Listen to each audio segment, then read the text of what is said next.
Hello and welcome. Happy World Menopause Day. Thanks for coming along to our live session today. My name's Lisa and I'm from SARSAS. If you're not familiar with SARSAS and the work that we do, we are a specialist support service who support people who've been affected by rape and sexual abuse at any time in their life. And we listen and we believe and we empower them to help them rebuild their lives. So I'm here today, we're here to talk to you about menopause. I'm here in my capacity as someone who was lucky enough to work on a project that looked at the needs and experiences of women over the age of 55 who'd experienced rape or sexual abuse. And I'm joined today by Bethan. Can you give us a wave, Bethan? Just hi. So you are. And Bethan's one of our counsellors at SARSAS, and she's also our menopause champion. And then I'm also joined by Jane, who is a volunteer at the Women's Centre Cornwall. Can you give us a wave, Jane? And Jane's, hi, thanks Jane. Jane's going to talk to us today about her experience of menopause and accessing specialist support around the same time that was all going on in her life, and the sort of positive impact really that seeking specialist support around that time had on her life. So we are going to be talking today, we are going to be sort of mentioning rape or sexual abuse.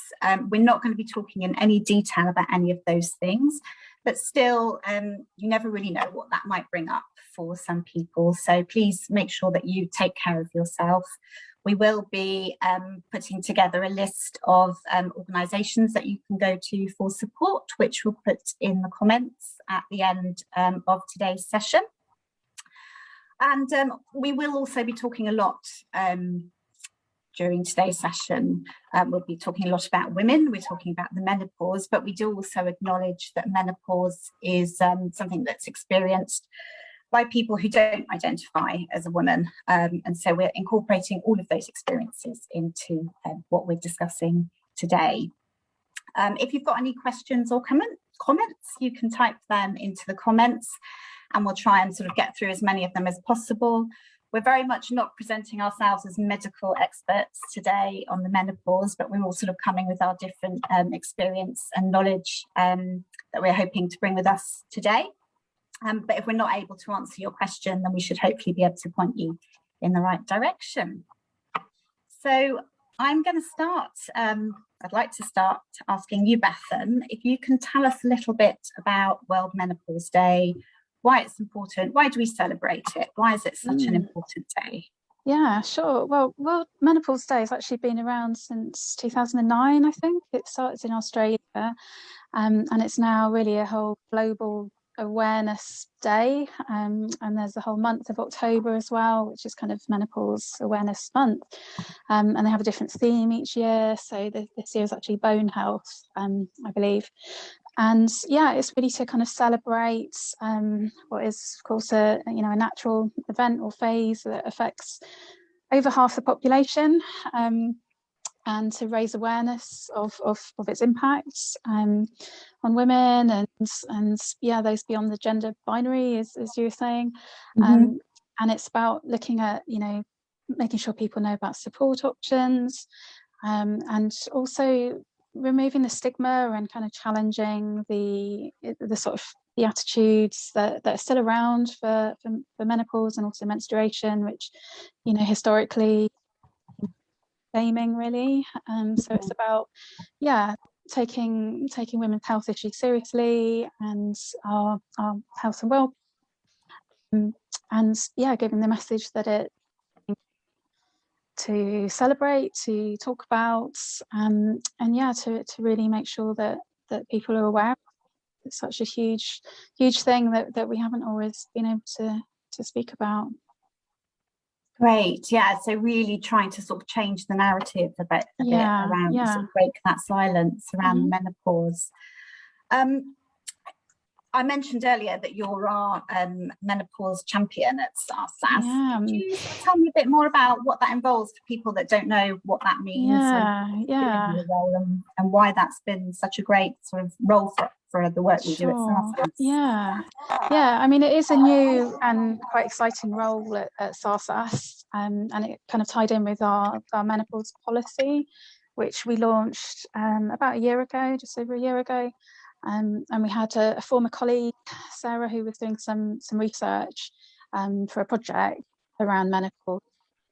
They were kind of finding that, employee didn't disclose that they were going through menopause or experiencing any of the effects and symptoms, and they might not have felt able to say that was the reason, for being absent from work, because it felt like it just wasn't something, again, that we could talk about.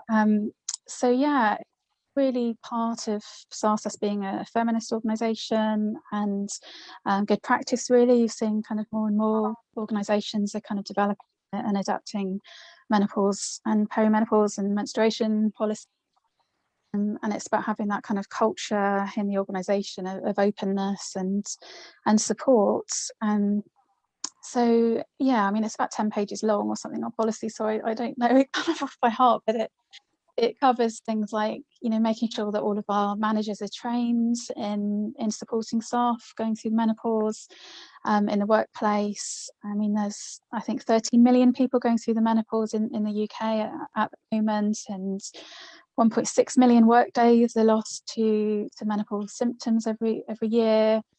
And actually 10% of women actually leave their jobs down to kind of, struggling with the menopause. And obviously that's a huge loss of talent in the workforce, and yeah, especially women in quite senior stage of their careers, really, at that stage of life.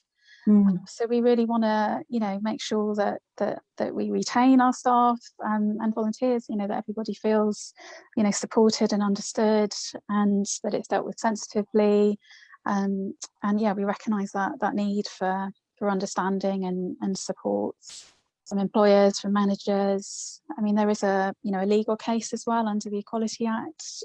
Doesn't specifically cover menopause, but it does cover age and disability and sex and gender discrimination. So yeah, I'm really passionate about it. I wanted to be the menopause champion, even. Wanted to do the role to kind of help to keep it on the agenda, raise the profile, and yeah, to make sure staff know that managers are comfortable having those kind of conversations about the impacts and how to help, and whether that's kind of reasonable adjustments, like simple things like having cold water and fans and toilets and available facilities.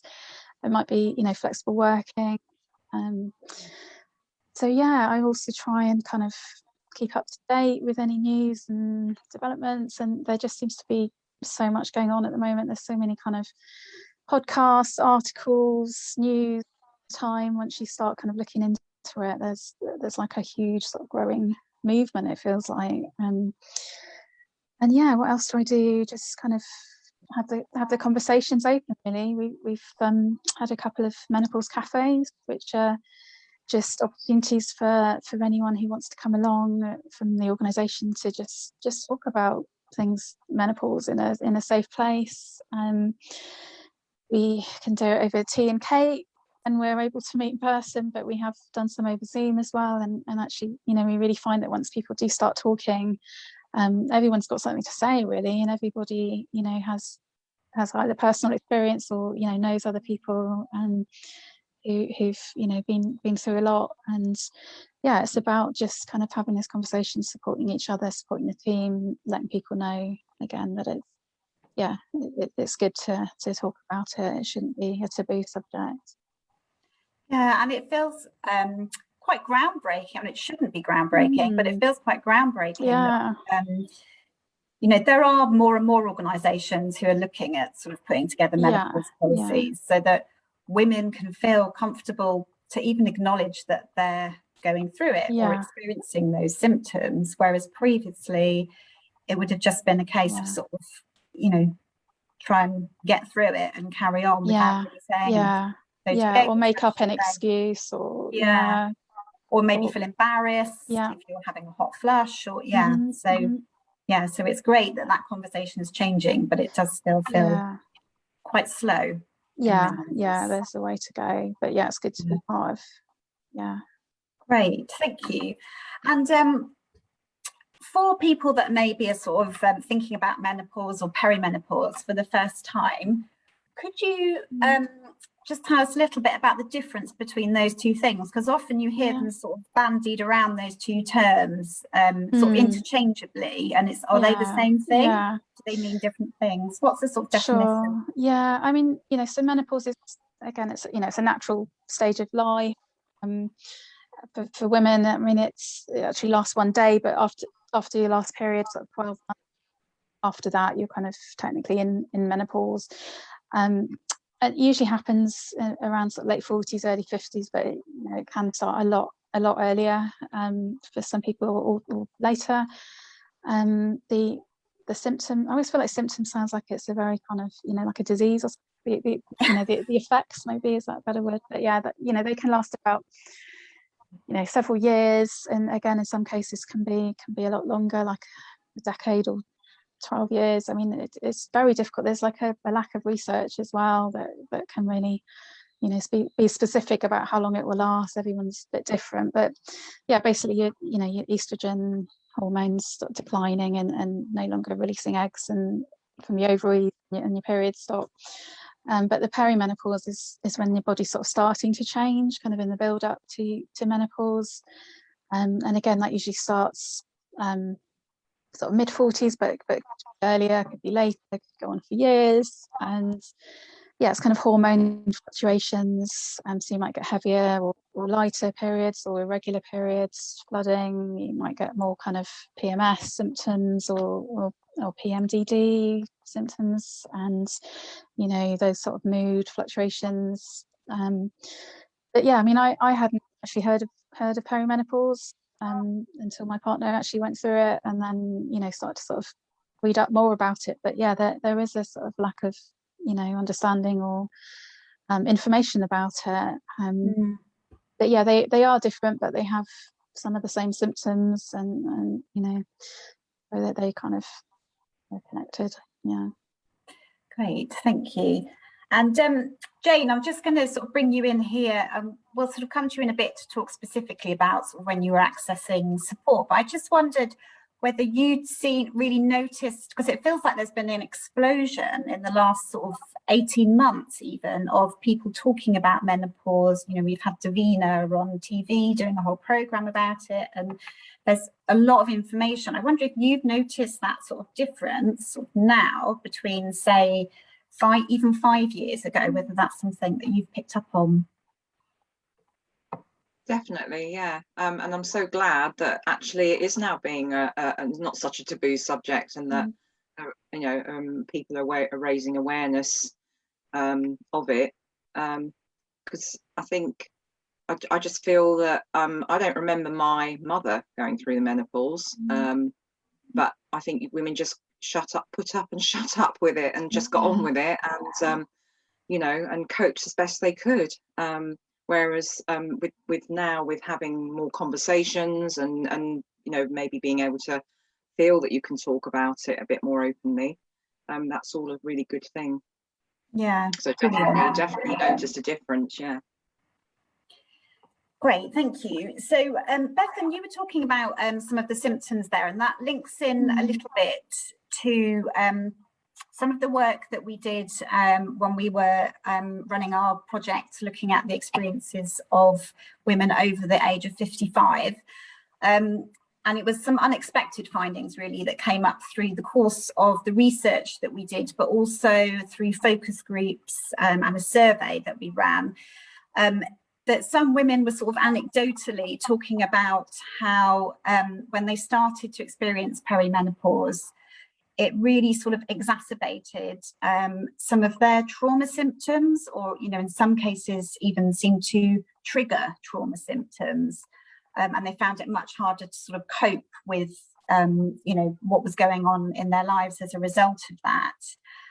And there has also been a bit of research, and when I say a bit, I mean a bit, because like a lot of other things to do with women's health, it's very under-researched as an area, but there has been some research which links experiences of childhood trauma or ongoing or past domestic abuse or sexual violence with increased menopause symptoms. So, for example, hot flushes or being unable to sleep. So that came up through the research that we're doing, and it was really interesting. And one of the recommendations that we made at the end of the project was for there to be more research in this area, and that's something we'd really like to see. Jane, sort of leading on to you, could you sort of tell us a little bit about your experience of when you started experiencing perimenopause and menopause, and you were sort of, you know, looking to access specialist support around the same time? Yeah, I mean, during the perimenopause, it was things like night sweats and you know, the flushing through the, you know, starting to get flushing through the day, that's you know, that sort of thing. But when I started to really it was the I was obviously being triggered, and I don't know what the triggers were, but it was horrendous nightmares, flashbacks. Yeah, I was having very disturbed sleep, and then obviously struggling to cope during the day because I felt like, you know, my head was full of scrambled eggs and just muddled and confusion, and just, you know, whether that was lack of sleep or just a combination of all the symptoms, I'm not sure, but yeah, and I knew that I had to get some help from somewhere in order to be able to cope, really. Great, thank you. Hence contacting the Women's Centre, yeah. And so then sort of how did you find that experience of then once you actually started sort of accessing support? It was just such a breath of fresh air. From the first couple of phone calls of ringing in and talking to somebody who just accepted me for what I am, what I was saying. It was groundbreaking for me, definitely. And that was not just, you know, that I was obviously talking about the flashbacks and the nightmares, and the fact that I was being triggered, and I hadn't connected the two at all. I didn't, you know, I just couldn't understand why am I suddenly having all of these awful, you know, this awful invasion of, you know, your sleep and just all of, you know, like I say, just struggling to make sense of it all, really. And I did start feeling at some point I was going mad and losing it. Yeah, and I think that's actually quite a sort of common response, those kinds of feelings. And I was reading an article today actually it sort of pointed out that although there's not been any kind of proven link necessarily between sort of past or ongoing trauma sort of triggering the menopause, that experience of a sort of loss of control of your emotions that often you might experience when you're perimenopausal or menopausal is quite similar, or kind of, you know, mimics some of those feelings or emotions of trauma as well. So it could be a particularly sort of difficult and challenging time. Was there anything in particular that you found helpful during that time, Jane, to sort of the grounding techniques? Grounding techniques, definitely. And lots of reading, lots of recommended reading, based on not so much menopause, but just based on trauma. And I've obviously in the last 5 years I've learned so much. Yeah. And that's come through, you know, just the help and support, and just, you know, and then wanting to know more and try and understand it a bit better. But yeah, definitely it's definitely. And then you were able then you were able to go on and volunteer and actually support people yourself, weren't you? Yeah, definitely. An amazing testament to the sort of journey that you went through, really. Thank you so much for sharing that with us. What would you say, do you think, to someone else who is thinking of getting support, who might be sort of maybe going around going through the menopause and had sort of trauma sort of going on for them as well? What sort of message would you like to give to them? Don't struggle on alone. You know, make a call, make that call. You know, even if you don't completely understand it, but there is help out there, and yeah, make that call, because it could change your life. Great, thank you. Wise words. So I'm just going to have a quick look to see whether we've had any more questions come in through the chat, which we haven't at the moment. So I think to sort of close off on a positive note, it's really great that Jane's kind of shared the benefits of sort of going and getting that specialist support, and how it's never too late really to do that.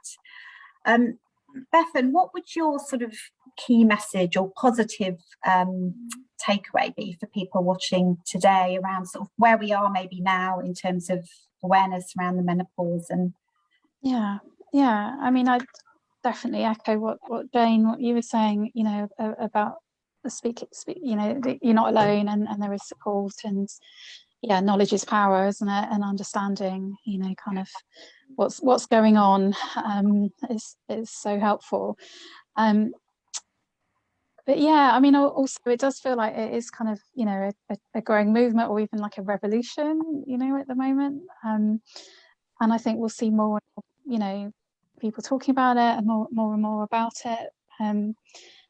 And yeah, it can, you know, it can affect every part of your life, you know, your body, your mind, your soul, your relationships, your work, you know, and be a hugely kind of traumatic thing to go through in some ways, but it can also be a very empowering thing, I think, you know, because it is about, you know, menopause, you know, taking a pause, taking stock, you know, having time to rest, slow down, to sort of listen to our bodies, and really kind of to connect with ourselves and our power, and not having to put up with stuff anymore. It's that kind of sense, I think, that that comes through, and yeah, coming through it kind of more comfortable with ourselves and who we are in the world. There's something for me in that's that's actually really, really powerful. Yeah, great. I love that. So it's about really sort of honouring where we are in our lives at this moment, and also making lots of noise about it. Definitely. Trying to sort of break that taboo. Yeah. Brilliant. Absolutely. Thank you. So I'm just going to do one more quick check for questions. No more questions, but a great comment from someone who's done like a sort of powerful arm, which I love. So, well, thank you first so much, Bethan and Jane, for coming along today and sort of sharing your experiences and your expertise and your knowledge. Thanks to everyone who came along. I hope that you found it really useful. I have shared a link in the comments to our blog that we posted today, and at the bottom of that blog there's loads and loads of information on sort of different websites and organisations that can give you support and information and advice around the menopause. If today's conversations have brought anything up for you, I've also put some numbers for support organisations that are in there, and also the SARSAS helpline will be open tomorrow. I think that's us done for today. So all I've got to say really is, you know, wherever you are in your menopause journey, please take special care of yourself this evening. Thanks for coming along, and we will see you next time. Bye-bye. Thanks. Bye.